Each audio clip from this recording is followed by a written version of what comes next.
Hey, okay, real quick, right before this interview gets started, I got to shout out the sponsor of this interview. It's Remax Community.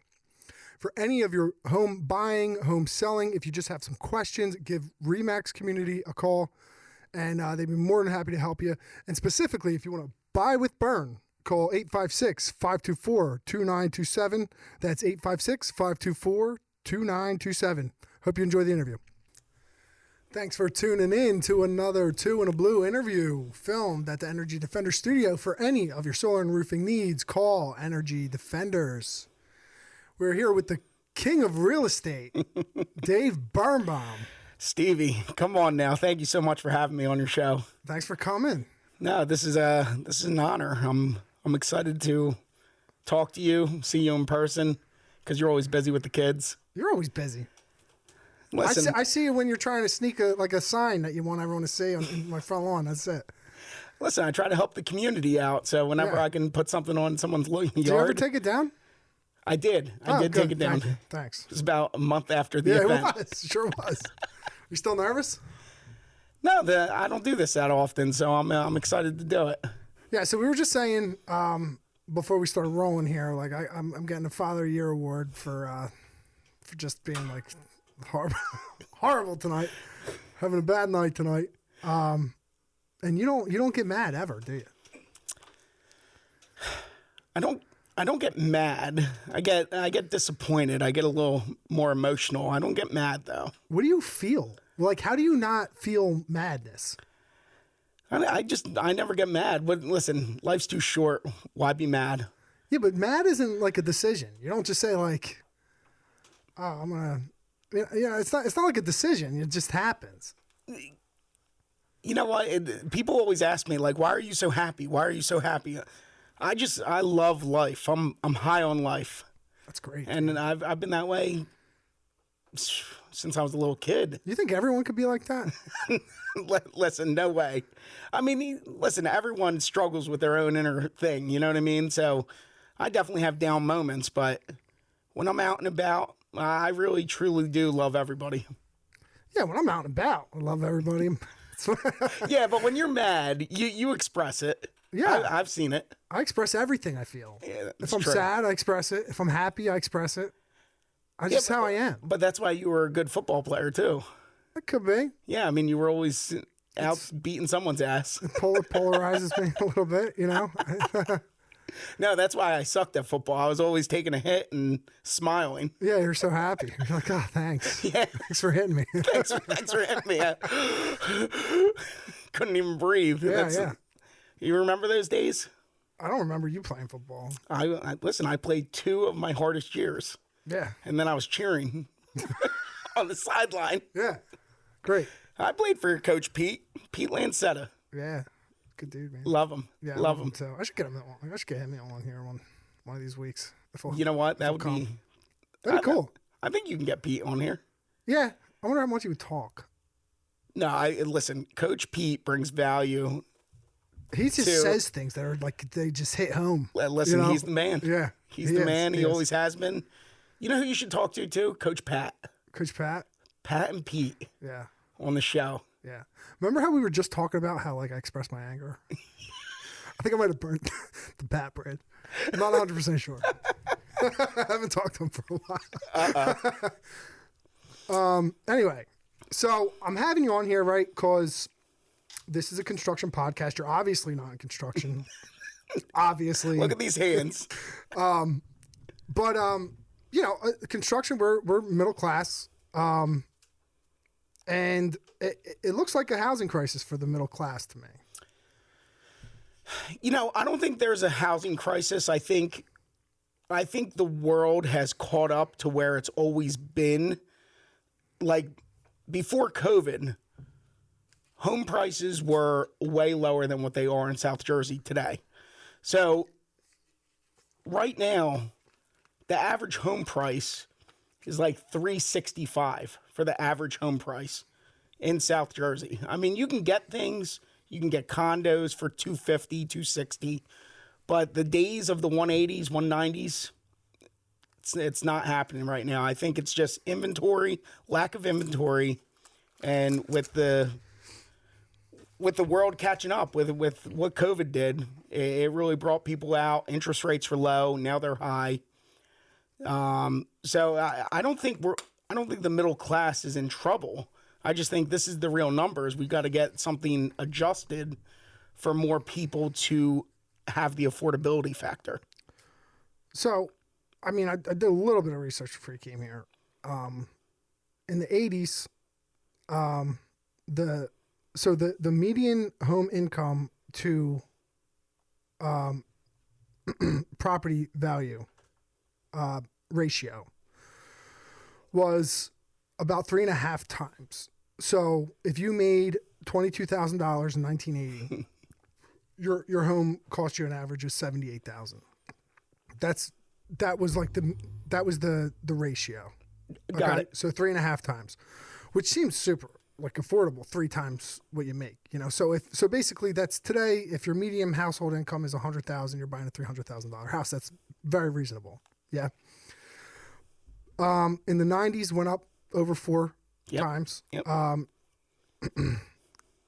Stayed pretty steady throughout the 2000s. 2010 went to 4.5. Today we're 6 times the average. So the average income today, $75,000. The average house is $433,000 nationwide. That's a big problem. It is a problem, but I think that's because of the lack of inventory too. Now, think about it. People will go to college, get out of college, buy their first home. They can't do that anymore. They have student loans. They have too much debt on their plate. You need a double household income to afford these homes today. Yeah, but as of like 5 years ago, it wasn't the case. It was different. Things dramatically changed very quickly. So from 2020 to 2025 today, the housing market has gone up 46% from your average price point to what it is today. So electricity, like energy's going up, the price of energy, the price of houses is going up. Listen, cars. What sacrifices are you supposed to make in order to put a roof over your head? If you don't want to live in your parents' basement, what are you supposed to do? Listen, these are phenomenal questions that you're saying. I think parents are helping more of their children out this day and age. I think they're giving more money to make the monthly payment more sustainable. We're definitely in a crisis because there's lack of inventory. We need more housing. And then once we have the more inventory, I think prices will stable out a little bit more.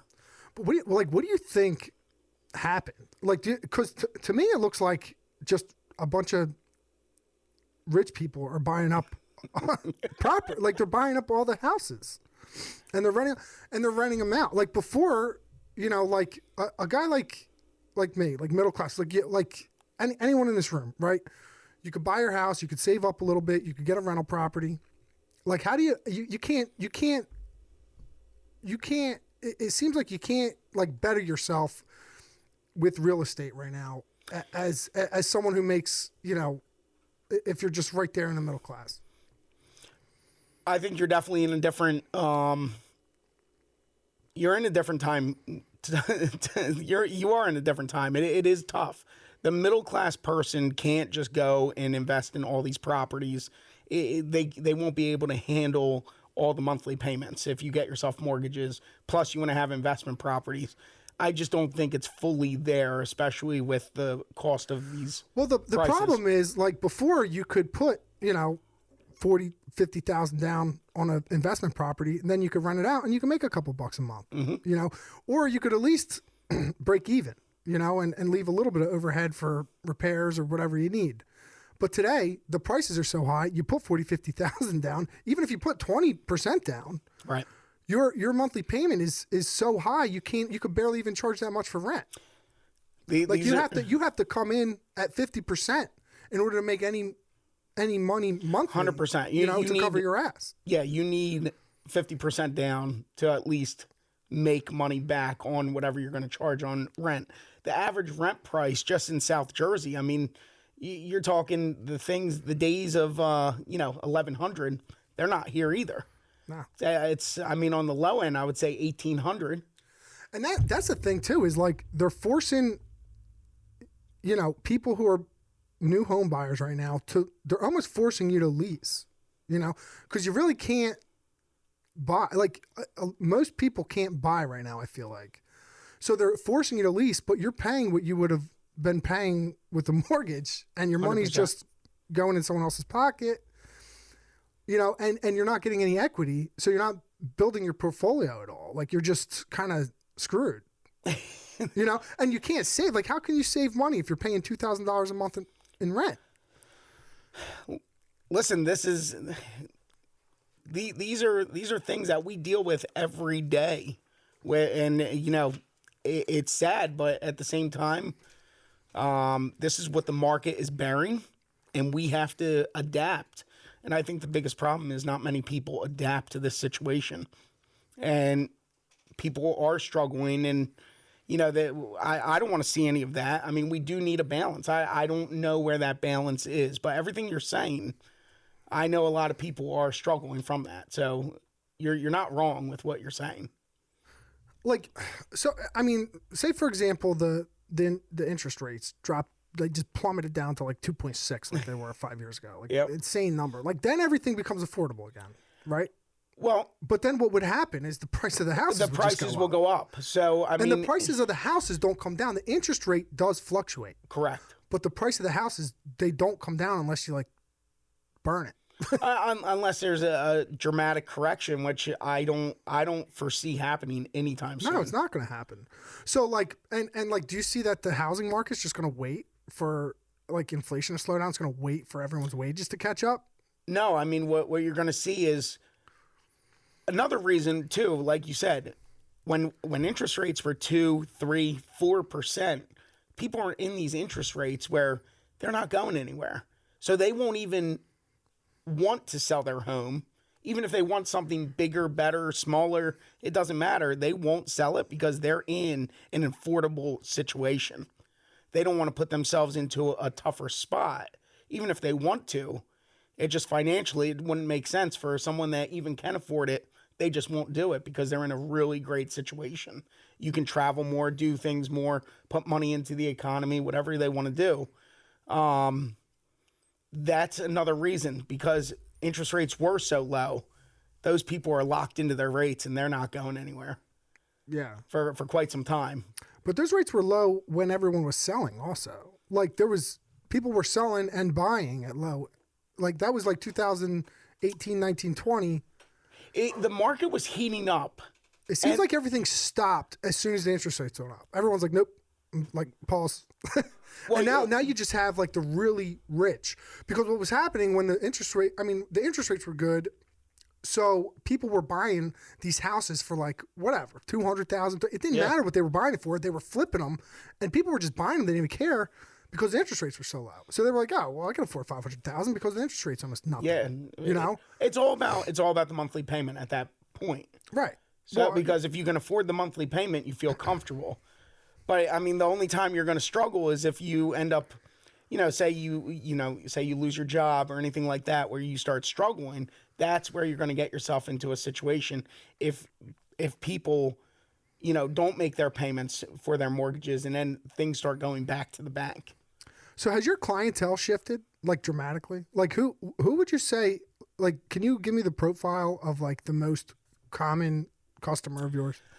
Listen, clients of mine, they range from first-time home buyers all the way to people that can, afford many homes, if they want to live at the shore points or anything like that. But to me, everyone needs a roof over their head.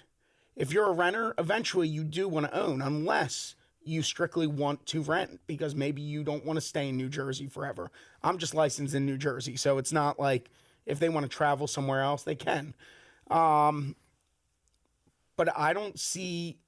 So your clientele hasn't shifted. Like it's not, like I feel like before you were probably getting a ton of like first, second time homeowners, and now I feel like is it not like more of that group of people that can afford many homes is now like your you know, Believe it or not, my clientele is, I'm more of a, people refer me because they know who I am, and they know if I get referred to someone, I take care of them. So it's all referral based, and normally those people already been through homes, and maybe they're expanding their family, they need something bigger. There's always a reason why someone has to move or not move, and that's the conversations that we sit down and have. So there are people that want to, want a bigger house just because they want a bigger house. But then they sit back, and once they hear how much it will cost, they say, well, you know what? Maybe I'll stay in the house that I'm in right now. I'll wait a little bit, and then I'll make the move eventually. So in that meantime, people are saving up. Mm-hmm. So they're building equity to their home and stuff like that. I mean, because the home prices, even if they come down, they're coming down, 5-10%. It's not like it's not dramatically going to drop. Yeah. So, I mean, we're definitely in a situation where I think whoever can afford to purchase a home, they're going to go through the right steps, get qualified with a mortgage lender, and they're going to go out and we're going to house hunt. I mean, because they need to feel comfortable with what they're purchasing and how much they're spending per month. So if I'm 24, 25, 26 years old, I make $100,000 a year, and I come to you and say, I want to buy a house. Yep. How are you going to help me right now? So I'm going to look right at you. I'm going to say, hey, listen. Yeah. No, I would be like, listen, hell yeah. Let's get this rock and roll. And have you been pre-qualified? Sometimes when you say that to someone, they're like, what's that? Okay, let's assume the pre-qualifications are in. You get pre-qualified for whatever, $400,000. Yeah. Okay. But $400,000 equates to what? If you're buying a $400,000 house, yep, and you put 20% down, which is $80,000, financing $320,000, and you have a 6% interest rate, what does that monthly payment look like? You're probably looking at $26,000, 2,600, 2,700. So these guys, so if you're making $100,000 a year, though, your paychecks look like $1,200 a week. $2,400 biweekly. You're bringing in $4,800 a month, and now so that person now has to spend like 65% of their monthly income of their ratio on a mortgage. So that's why they have to make sure their debt to income ratio. Yeah, but that's why. I mean, you throw in electric on a $400,000 house. Yeah. You throw in cable. You throw in gas. You throw in ShopRite. I mean, what are you left with? Nothing. Like, you are left with nothing. You're barely skating by. So how do you do it? So how do you do it? So you got to buy. Okay, so now you got to buy. Okay, maybe I'll buy a $300,000 house. Like, what are your your options at that point? It's a fixer upper. Well, yeah, but even at a fixer upper, you're still you're buying something for cheap, and you're putting that money in. So it's not cheap though. At a 6% interest rate. No, I'm saying if you buy a fixer upper, so say you find something, if you find a rare gem for $200,000, mm-hmm. You still need to put $200,000 into it, mm-hmm. but you need to come up with that $200,000 to invest into that property. So no matter how you look at it, that money's still being spent. It just depends if you're going to put it up front and have a bigger monthly payment, or if you're going to buy something cheaper, have a lower payment, but then just keep putting out cash money. Well, that seems like the only thing you could do. Because there is, I'm sure, do you run into a lot of people that they get pre-approved for $400,000 and they're like, oh, I'm buying a $400,000 house? Yeah, and unfortunately, right now we have a hard time finding homes for people at $400,000, even $500,000 in certain areas. So, I mean, if people are looking to move into certain neighborhoods / communities all over South Jersey, certain areas are just priced way higher. That's rough, dude. What do you like? That I mean, this must hurt you too, though. Well, it does, and what I always tell my clients too, hey, listen, when the timing's there, you got to look around. If it's the right play, we'll jump on it. If not, stay in mom and dad's basement, keep saving, and we'll pounce when we have to. Because I mean, I don't want to ever see my clients struggle, especially if they say Dave sold me something. Because listen, home ownership, you know, you've been through it. Things happen, right? You know, if there's a leaky roof, what do you have to do? You have to fix it. That costs money. So everything costs money. You just don't want to put someone into a situation where you're making someone spend more money to, you know, you don't want to hurt them. It's almost turning like the middle class into the lower class. I mean, it's like the working class is like expanding now from lower to middle, kind of, because like you look at what it's like to be, you know, lower class, working class, whatever you want to say, right? You're like, you're not getting into them year-long leases, right? Because you know, like, who knows how long, you know, you can afford this for. You're living paycheck to paycheck, you know, and then it almost puts people in a situation where they're like so at the mercy of their boss, of their work, like they can't, like, you know what I mean? Like it's really like putting a stranglehold on people. Well, I mean, what would be your idea? Because I mean, I love these type of conversations. What could we do? I mean, as a realtor, I can't do anything. You know, I just do what the market is bearing at the moment. But what could be an option that you could think of to make that go away? I don't know. I don't have that answer, because I think it just keeps on going in a big circle like this. There's got to be something they could do with the FHA or the first time homeowners. You know, there's got to be something. I mean, they do give that the state can do more that gets people into the house at like comfortably. You know, whether it's,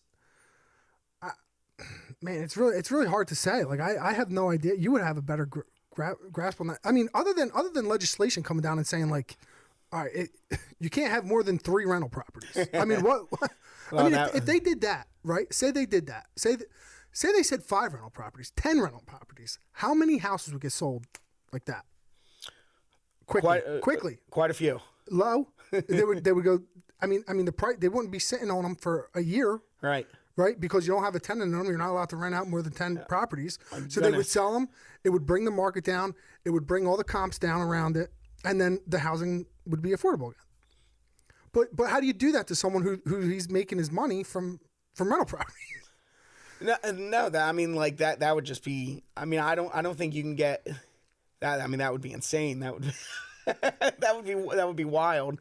Because I think when people did invest, you know, they didn't just invest in 2020. They were investing throughout the years. Mm-hmm. So, you know, people started investing in 1990, then 1995, and, you know, and so on. So, you know, I don't think you can put a status out there like that someone can only have a certain amount, because, I mean, that's taking away from if someone wants to purchase more homes. Yeah, but isn't it kind of fucked that, like, the federal government they'll bail out these monster banks, but then, like, when it comes to the people, like, they don't, like, what do you do? Like would you even think the federal government would step in? Do you think the state government, like, there's no way. They won't. No one would even think to ask. No, not when it comes to something like that. No, there's nothing. I mean, listen, those are questions that you got to go upper on that one. Does that concern you? Like, does that concern? I will go upper. I will talk to someone upper. I will. No, I will. Stay tuned. I will. But, like, does it concern you? Where's that John trend? Caruso at? Yeah. Does that trend concern you as a realtor? It does. I mean, listen, every day I go out there, I talk to everyone, you know, I'm all over the place. And, you know, when I talk to the average Joe and they can't handle it, you know, handle the monthly payment, you know, I feel for them. I truly do, because they want homes, you know, and unfortunately they can't have it unless, you know, they do save up. I believe the average age now that people are purchasing homes is 38, 39 years old. And what? Yeah. Are they renting before that, or they're staying with their parents till they're 38?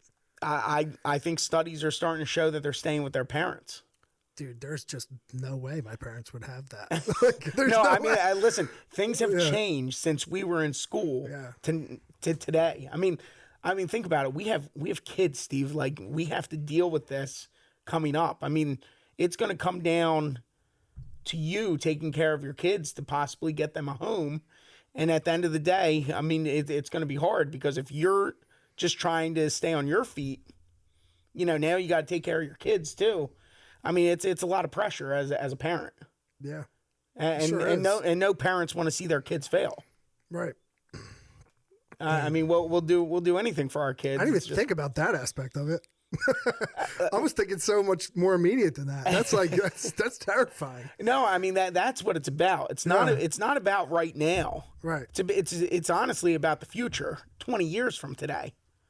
So it's kind of about right now too, though. Well, because there's a lot of kids that were like 20 years ago. They were like little kids like mine. Yeah, I mean, but we've been adapting. You know, you've been through this. You know, you started going through this during the crazy housing market, mm-hmm. And you know, when you were searching for homes, it was you know, things were flying off the shelf because the cost was a lot lower too. Yeah. So now the cost is higher. So I think buyers are just being a little bit more hesitant, and they're just waiting a little bit. Well, a lot of people, yeah, they got like discouraged from even putting a bid in because they were going to just get outbid. And listen, I have a lot of respect for the people that have saved up and have the means to do that. And you know, if they can do that, you know, they're one step ahead of the first time home buyer. But you know, the first time home buyer still needs a home. And you know, it is discouraging because there's so many times where I put offers in for my clients and we get outbid by $2,500, like over nothing. And, you know, oh, you didn't get the house. And my clients are so devastated. Their hopes and dreams they were floating on cloud nine. Now that they just went right down. And that's painful. And we have to watch, you know, it's a roller coaster ride throughout the whole journey of real estate. And now we're in a market where I see this a lot more. So, you know, it's like every day. Every day there's always something new that comes up and we just have to fight through it. That's got to be so stressful for you. Like it's stressful for the person, but it's equally as stressful for you because that's how you're making your money. Well, and you know what? And it is how I make my money. You know, I get paid when things sell. You know, I mean, that's how realtors make money. But at the end of the day, we still have a duty to our clients, and we take the journey with them. And you know, I never want to see when someone wants something, I want to go get it. Does that affect you? Like, does that affect your stress levels? It has. It has. I've gained a few pounds. Well, I mean, kids too. Four kids don't help. Yeah. Kids stress level. That's a lot of candy around the house, I'm sure, dude. Yeah. No, I mean, listen, this job, you know, when I took this job on, I was, for 11 years before real estate, I was a casino guy. I was a dealer. I was a supervisor. I was in and out of the casinos. I love the casino industry. I love dealing with people.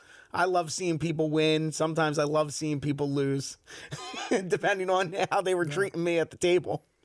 And what I did was when dealing was over for me, I wanted to better myself. I wanted to better my family. And when I got involved in real estate, I was like, you know what? I'm going to take the casino world that I came from, and I'm going to put it into the real estate world. And honestly, that's what I did because I'm not just your average realtor. I don't wear the suit and tie, and not many people do anymore. But I speak the truth about the situation, and I want people to feel that they can talk to me about anything, and we'll work through it. We will work through it to get the deal done. Yeah, I want to get into that in a little bit, like the type of realtor you are. But like we had on Kyle Myers. Do you know Kyle? He's a naturopathic, holistic doctor. Yes. And he was talking about like how bad stress is for your body. And you went from 11 years of shift work at the casino, which is horrible for your hormones, like horrible for you, to like this. Now you're in like this state of like constant stress. Like, is this going to sell?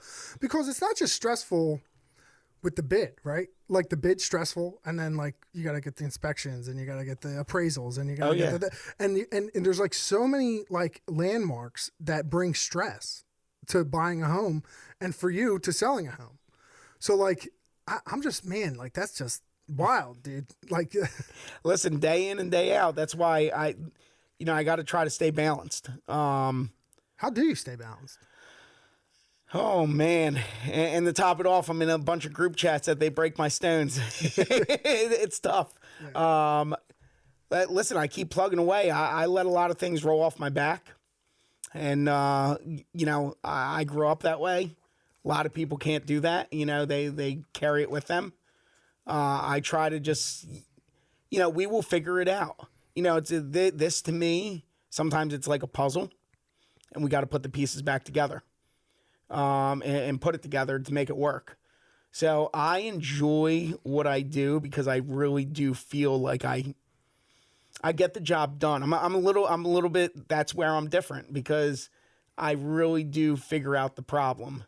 And I take it on head on, and I don't stop until that problem's worked out. Sometimes I don't let things go. Some things bother me, but for the most part, I let things roll off my back.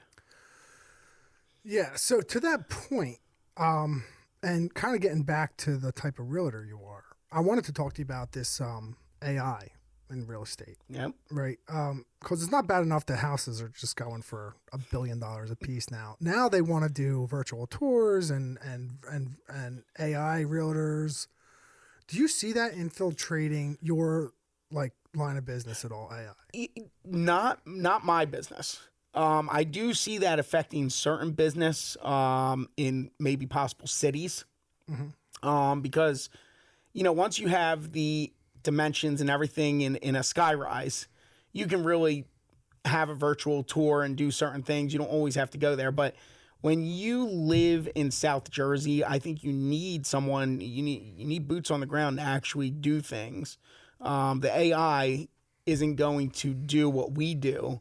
They might be a little bit more smarter, but that doesn't mean they know what to do during the transaction of the buying or selling a home. Well, let's just play it out, right? There's a, Remax, right? You work, Remax is your... Remax. Yep. Remax, sorry. So Remax creates this AI software, right? And now every home that Remax has, you can take a virtual tour. Yep. You put your bid in online. It goes right to the seller. Or it goes right to the seller. The seller accepts it or doesn't. And then everything is just automated. Just like when you pick up your phone and you call, name the company, right? Press 1 for this, press 2 for that, press 3 for that. And every step of the way, like you'll still need your appraisers. You're still going to need your home inspectors. You're still going to need all that stuff. But the realtor part of it, that can kind of be just coordinated through AI with the right software, right? So what I'm saying, but some people can't work like that. Like some people, like me, like if I had to do that, you would kill someone. I would kill someone, dude. I would throw my computer right through a wall, dude. I would be infuriated. Then there's a lot of people like a lot of people, like they still need like people to talk to. Yeah. Even like stupid, like, oh, how'd the inspection go? Like you don't fucking know. But like just having someone to be like, oh, I'm sure it went fine, blah, blah. Okay, cool. But like if you're dealing with like AI, it takes a certain kind of person, and like the kids now, like the kids in high school right now that are coming up, they're just totally used to like AI everything through high school, through college, through everything is on the computer. Everything they're doing, they're used to waiting in queues that are automated by AI. They're used to all that stuff. So when they get to the point when they're 57 years old, by the time they get to, and they're buying their first house, right? Like they're going to be so used to the AI. Does it concern you that it might like just kind of... No, I don't see that happening because so here's my whole thing. You're telling me someone's going to spend just average number $300,000 for a virtual tour from an AI thing, just going, here's the kitchen, here's the bathroom, like without even going into this home, and someone's gonna purchase $300,000. Well, take it a step further. AI. I mean, if like you could unlock a house from across the country. You could unlock a house from across the world right now. So if AI just had the software to like unlock the door at 7:00 when you're supposed to be there. Why not? You're opening. See that? I mean, that's why we are protected by the Board of Realtors, because you just can't open a door. I mean, like if I were to give you a code, if I say, hey, go to the 123 Main Street and open the door 1111, I mean, I can easily do that right now, but we have a duty. That's what we sign up for. So there's going to be a lot of laws in place where people just can't unlock a door. Listen, it is very easy to unlock a door and say, hey, go check it out. And, you know, that's what people think realtors are, but we are more than that. There are a lot more steps to a real estate process than just opening up a door and showing a house. There are so many things from, you know, getting the right lender to getting the title work, the inspections, the appraisal, you know, the step after step after step. You need someone there the whole entire time. I mean, I get it. You can put something on AI and it will tell you ... and get you to where you have to be, but you're not going to have that experience. People will buy these homes and they're going to be falling down just because they don't know how it truly works. Do you think that your relationships with all of those different, you know, milestones that you have to reach when you're buying a house or you're selling a house, do you think all those different milestones, like your relationships with all them people or things, like does that help in the process? Like do you get an appraisal like for like can you help someone with like if it's off by like $10,000, like how do you? So I mean, here's the thing. That's why there are appraisals, because that is a third party person protecting the borrower. Well, that's AI too now, by the way. Appraisals. Like the banks are using AI technology to do appraisals on everything. They pull comps off of the computer and then they just appraise your house. Yeah. So I mean, like people will be like, oh, well, I looked on Zillow, my house is worth $408,000. They're taking an average. They're taking a whole. But listen, every house tells a different story.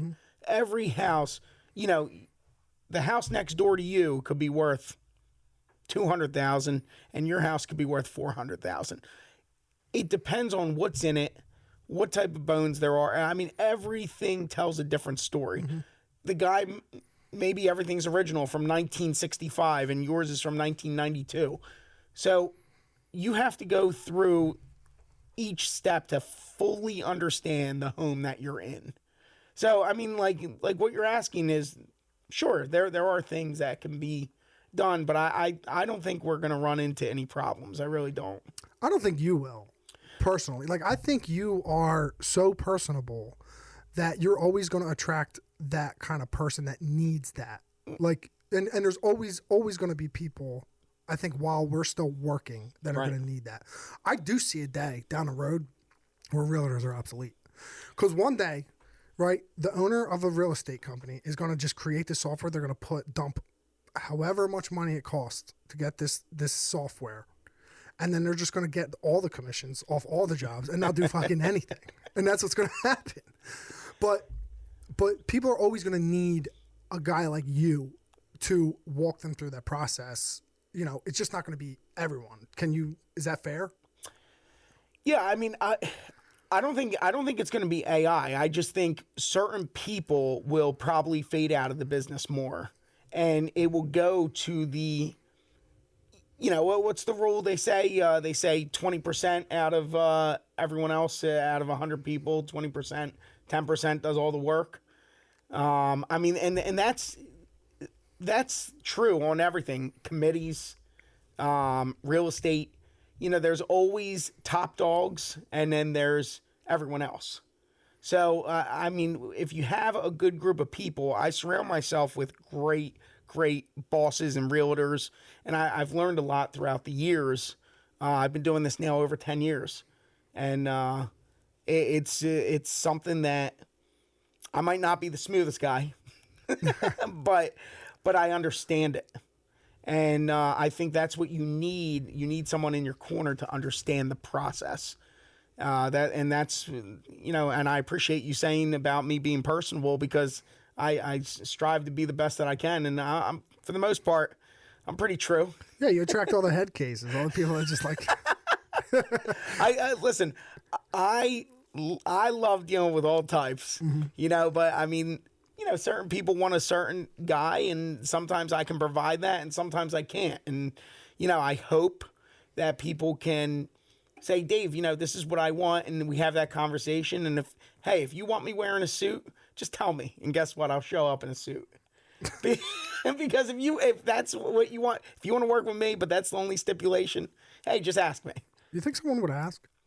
Probably not, but No, I mean, just be like, nah, fuck this guy. yeah, no, but I mean, I truly do care about this, and these are, you asked some pretty hard questions, and I appreciate these questions because they're being thrown at me on the spot, and I'm like, you know what? Let's take it head on. Let's try to figure this out. Yeah, I mean, you're the professional. I would love to know what you think is going to happen. Like, what do you think it's going to look like in 10 years? Listen, I see it being everyone, unless you are rich, you have to rent. And that's going to be, that is what it's trending towards to me. That's through my eyes.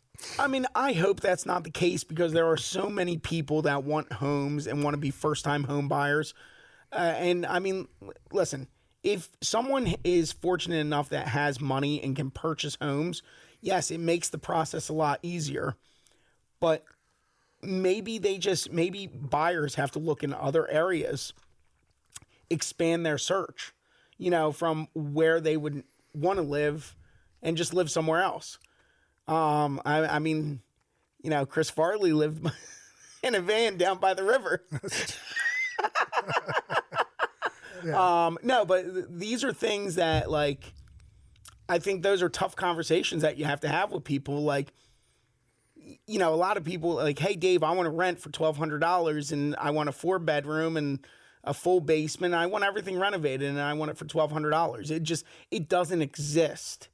And for me to say that to somebody, they think I'm being mean, but I'm just being honest because that's not out there.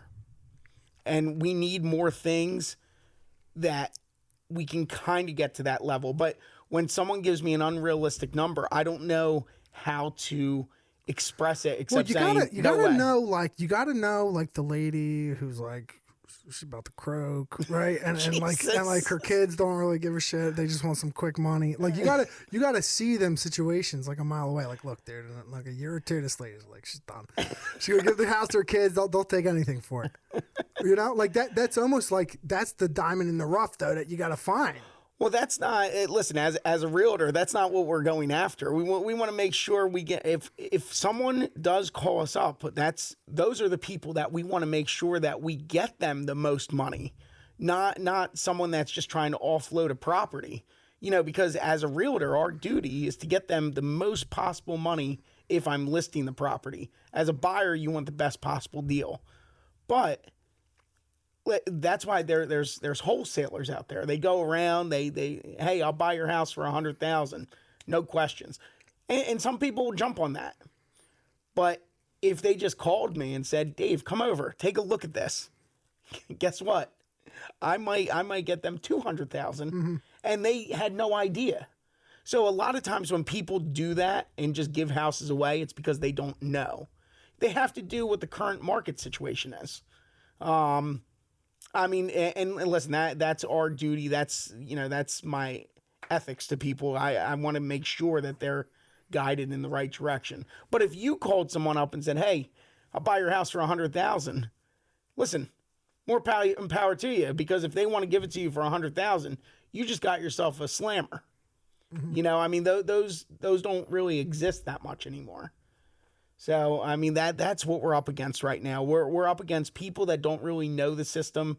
There's a lot of people that call, you get calls every single day. I'll buy your house for cash. Yeah. So I always tell them when they call me for my house, I'm like, yeah, $3 million. It's on the market. Yeah. Everything's got a price, right? And then they're like, how many bedrooms? I'm like, how many do you want? So they have no idea that I'm a realtor, but they ask these questions, but it's just constant calls. And some people who don't know will give in and say, yeah, sell it. I'll take $100,000. But if they just reached out to their trusted realtor, our job would be like, listen, your house is in really bad shape. They offered you $100. I'm going to try to get you $150. You know, something along those lines rather than just giving the house away. But, you know, I mean, those are the conversations that people don't know, and that's what I would love to educate people on.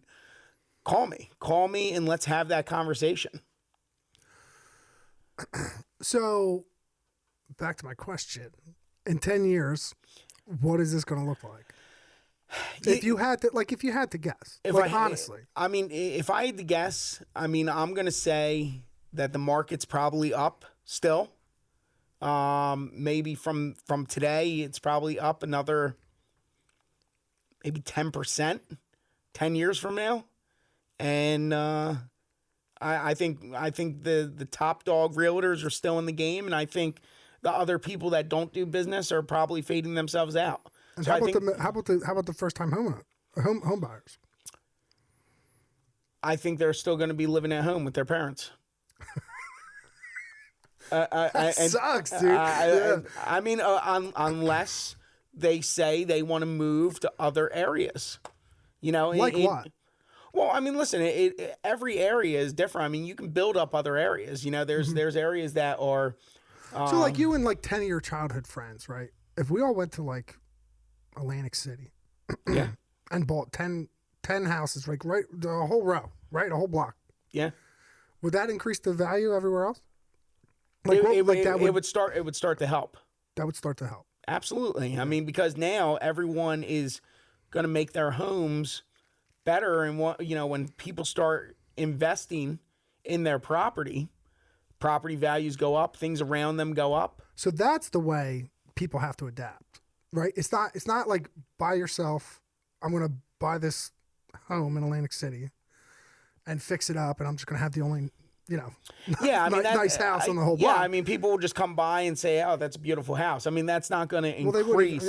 That's not going to fully increase. You need a bunch of houses. I mean, that's a good example. Get 10 of your friends. Let's buy something. I mean, let's build up that block. Yeah. I could see people doing that. I could see that being what people end up having to do. I mean, Atlantic City is the only shore point that is still affordable. Wildwood? No, Wildwood's high. No, not like South Wildwood. Listen, it's more than Atlantic City. So I mean, at least Atlantic City, you can still get things that are more reasonable. That you can get mortgages where you're not feeling fully strapped. Yeah. But shore points in general, all down the Jersey Shore. Yeah, I mean, Brigantine was the last of the Mohicans, and then they that shut up pretty quick. I mean, they're still kind of affordable though. Brigantine, like you could get a condo a block from the beach for $400,000 in Brigantine. I mean, a 1-bedroom? 2. I don't know about that. I think you can. Maybe a couple blocks from the beach. A couple blocks from the beach. Listen, there's always things out there. I mean, but again, $400,000. How much work do you need to put into it? Right. So, I mean, a few houses I just looked up. I think a 3-bed, 2.5 condo a few blocks away just went for $639 in Brigantine. So then you get your single family homes that are multi-million-dollar homes. It's the Jersey Shore is just a different animal compared to anything else. I mean, and that all stemmed because when everyone was in their homes for almost a year because of COVID, people wanted to come out, and when they came out, they wanted the shore. They just wanted to look at that water. Well, I mean, it's always been a good investment, right? The Jersey Shore, has always been a good investment.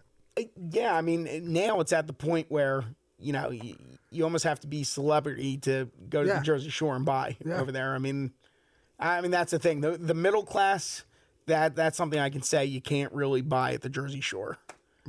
Yeah, I mean, you can't. I mean, I would love to. Ocean City was always a dream of mine, and now it's just a dream. That's far out of reach. Yeah, that's out of reach. I mean, it's so far out of reach for me. I can't. I really thought there was a spot in Wildwood that was still pretty affordable. It was still pretty shabby.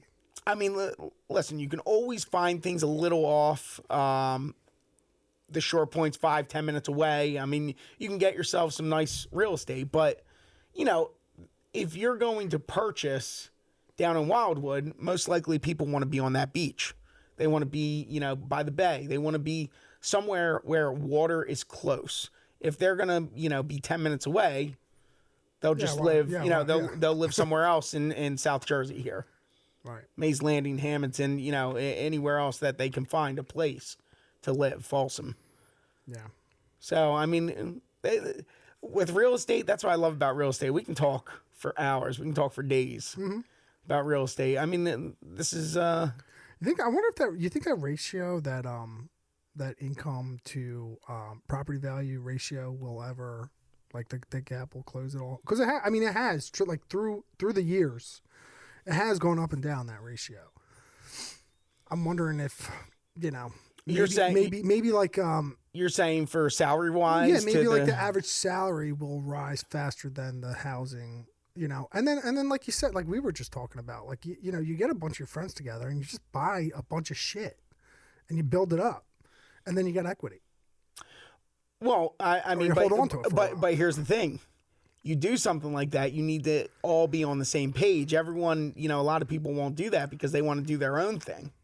They want to invest their own money, and they don't want to go in with 5-6 partners. No, but if there's 10 row homes on a block, right? There's 10 condos on a block in Atlantic City, and you got 10 of your boys together. Let's buy them all. Listen, I'm down. When are we doing it? Let's go. Let's do it. Me and you. Who else? Who else is up? Who else? In? All right, lose in. Cool. No, I mean, it's a great idea. We just got to, you know, we got to come up with a game plan and jump on it. I mean, like people have like stock groups where like, you know, you have like a bunch of your friends and you all invest, and, you know, you put all the money in the pot and you invest it. You know, you could do it with real estate. You can. Yeah, no, I mean, it's almost the way to go, because you gotta find something low, you know, and build it yourself. And Atlantic City, like that, I can't imagine that that's going to stay cheap for very much longer. I don't think it will. I mean, it's already being built up. There's a lot of redevelopment going on. Great redevelopment. And I mean, there are a lot of vacancies too, where, like, you know, like the pier, stuff like that. I mean, I watched a video on TikTok. I couldn't believe the pier is just dead. It's like the Hamilton Mall. I mean, it's so sad. It's like, I mean, it's incredible. It's such an incredible piece of real estate that's you're in the ocean and no one's there. Yeah. It was a ghost town. Yeah, I've never seen anything like it. I mean, the Hamilton Mall. Yeah. I mean, that's sad. I mean, but I mean, I get it. A lot of people shop online and do their things. I mean, no one needs to go to the mall anymore, but AI's taking over, dude. It's coming for you. You love AI. AI's coming for me too, dude. It's coming for everyone. So, I mean, we just have to see where it leads to. So, yeah, you got 4 kids, dude. 4. How is that? What's the difference between 3? Like, so 1 for me was like insane. One's a game changer. That's a culture shock. 2 was a culture shock. Yeah, no, 2. So from 1 to 2 is the hardest for children. I thought 0 to 1 was pretty fucking hard. Well, no, that's just a life change. Yeah, that's the hardest part. Yeah, but once you get used to that, once you adapt for the first 6 months, I mean, for 6 months, the baby doesn't do anything anyway. Yeah, and you're like eating, standing up. You're like, when do we eat? Like, how do we do that? Like month number 7, things start getting a little bit more entertaining. Yeah. But from 1 to 2, it's like, oh God, what do we do? What happened? and then from 2 to 3, I mean, it's just a shit show. I mean, at that point, 2 to 3 is like, all right, just join the party. What's 3 to 4 like? So it's still let's join the party, because number 1 helps. Okay. So number 1's at an age that can actually help the little baby. Mm-hmm. So, I mean, that's the difference, because, I mean, we had our kids 2011, 13, 15, and 17, and then I was done. Wow. Yeah. That was, wow. I don't know who thought of that. Rock on, dude. That's awesome. So, I mean, we kind of bing, boom, boom, boom. It happened very quickly, and that was kind of shocking, but we got through it. And now, I mean, you know, I have a teenager and, you know, a 7th grader, a 6th grader, a 4th grader, and a 1st grader. So there's a lot going on in the Birnbaum household. Yeah, it sounds like it. Yeah, there's times when it's like, amazing, right? And then there's times when it's just like I get me the fuck out of here, dude. You know? Yeah, you know, I wouldn't be able to do it. I bet you would say, yeah, my wife. I wouldn't be able to do it if it wasn't for her. No. I mean, No way. No way. Listen, I give all women credit. I mean, listen, what it comes down to is men suck. Yeah, I'd be like military guy. You know, I'd be like military dad guy. You know. I mean, we can't live without our wives, dude. No way. No way. It's impossible. So, honey, I hope you're listening. When I she love goes you. to work, it's scary, dude. Like I gotta watch. Who's watching these guys? Yeah, I It's mean, like, oh, fuck. and I have the night shift. Yeah. She works overnight, so I have to do they're bedtime, sleeping. dinner. Well, I got to do dinner, bedtime, and then she gets home. She goes to sleep. Then I got them all day. Ooh, yeah. No, I mean it's a lot. And then I'm trying to juggle real estate. They talk about stress level. Yeah. Yeah. Stress level goes way up. Yeah. Hell yeah. All right, dude. I appreciate you coming on the show. I'm gonna give you a minute. You can make your pitch to the whoever's watching. Go ahead. Floor's yours, buddy. Listen, everyone out there in the South Jersey area, I'm here for you. Whatever you need, Dave Birnbaum, Remax Community. You know, just reach out to me. Any questions, anything you need. My number's right here. You can just follow it right there, 856-524-2927. And I just want to thank Lou and Steve for having me on here. This was a lot of fun. Yeah, it was, and I can second that. He's the best in the business. He will make you feel comfortable. He will shoot you straight.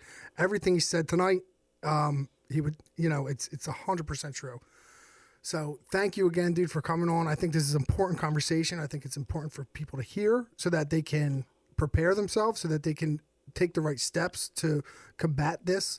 Well, I think they have to talk to the right people, and they have to reach out. I mean, listen, there's people that don't know how real estate works, and they put their trust in them. Well, it's important for parents to hear too. You know, it's important for parents to hear. Like when, you know, a lot of parents are like, "Oh, come on, I bought my first house when I was 3," you know, because houses were like $4,000.